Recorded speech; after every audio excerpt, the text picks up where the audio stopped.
Hey guys, welcome back to the Homespun Hive. I'm Shelby, and today I'm going to be making my clean cinnamon apple breakfast sausages. These are probably my favorite things to make for breakfast on like a Sunday or Monday. Make a big batch, and then I just kind of spread them out throughout the week. I do have a child with allergies, so these are going to be egg-free, grain-free, dairy-free. We don't use a lot of sweeteners here, so they're going to be added sweetener free. And if you have someone in your home with allergies, then you probably know that it's hard to find a decent organic breakfast sausage option without funky ingredients. It's really frustrating. So I've been making these for a bit, and it actually saves money in the long run, getting your own organic meat and making them yourself. The recipe on the blog uses ground turkey with an option of ground pork. You do like half and half and add it in. And so today that's what I'm going to do. I'm going to do ground pork because I'm feeling just a little bit crazy and yeah, a little bit wild like that. Okay, so let's get to making those. I hope you guys give it a try. I'm going to have the blog post linked down below for that. And if you give it a try, let me know what you think. Okay, so to get started, you're going to want to get your spices together. In this little bowl I have cinnamon, fennel, garlic powder, paprika, sage, salt, a little bit of black pepper, and that's about it. And so I'm going to get it in this little bowl, and I'm going to mix it all up and just let it sit to the side while I finish up shredding the apples. When I make these sausages, I tend to leave the peel on the apple before I shred it. It really doesn't bother me, and nobody else in my family has really complained.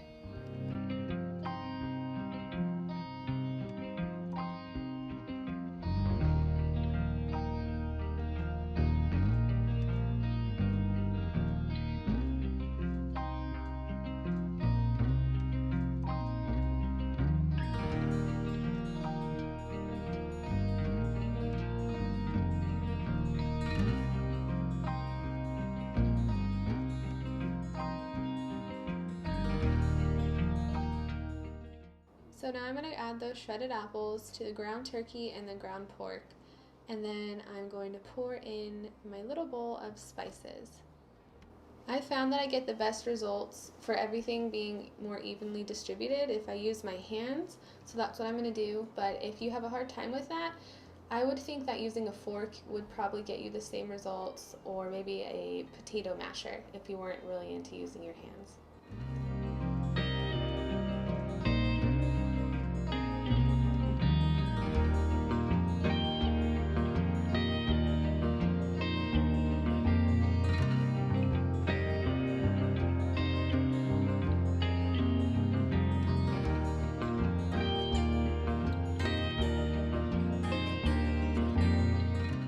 I'm going to add some fat to my preheated pan. Now there's two things to make sure that this works.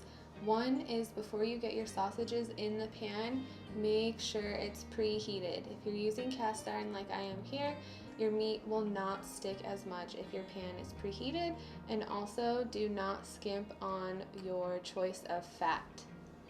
You could use butter or even coconut oil. Here I'm using a pasture-raised pork lard, and I found it at our health food store. I really like cooking with it. It's odorless and tasteless, and it has lots of good qualities for you, so that's what I'm using.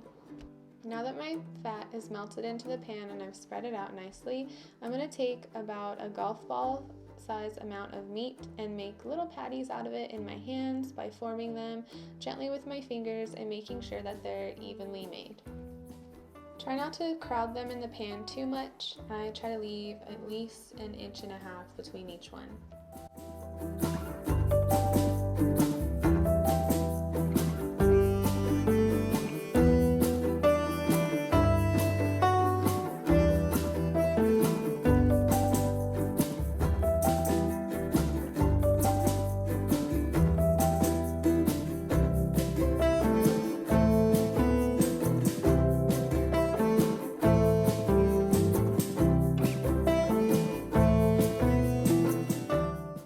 After about 3 to 4 minutes of those cooking, I'm going to come back and check them out. If I like the way they look on the bottom, I'll just go ahead and flip them over.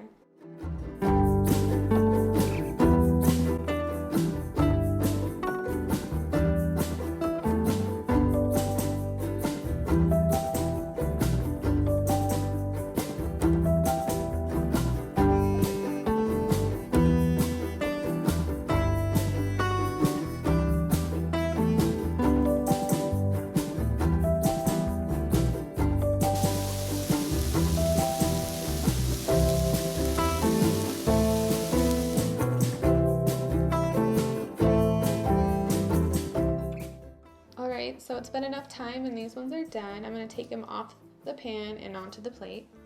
When I'm cooking breakfast and I want to serve everything so that it's all warm at the same time, I would usually have the oven set on like a low temperature and then turn it off and just stick that plate in there and add the sausage patties to them as they cook, so everything will be warm by the time it's time to serve breakfast.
Alright, so now we have our sausages made. They are ready to be eaten, but if you want to go ahead and freeze them for a later time, the best way to reheat them is to just bring them directly out from the freezer and put them in a pan with like a little bit of water, like not even an inch of water, and then put the top on that pan and keep it on low until they're just heated through. Since they're already cooked, you don't have to worry about recooking them. It's just going to be like your regular conventional frozen breakfast sausages, the way you reheat them. And then if they seem a little bit soggy, then go ahead and just like fry them up in the pan. If you're making like eggs already anyways, I like to just like put them back on that pan and maybe like crisp them up a little bit. So yeah, I hope you enjoyed cooking with me. I hope you guys give these a try. Let me know if you do. Don't forget to click subscribe and see what we have coming next.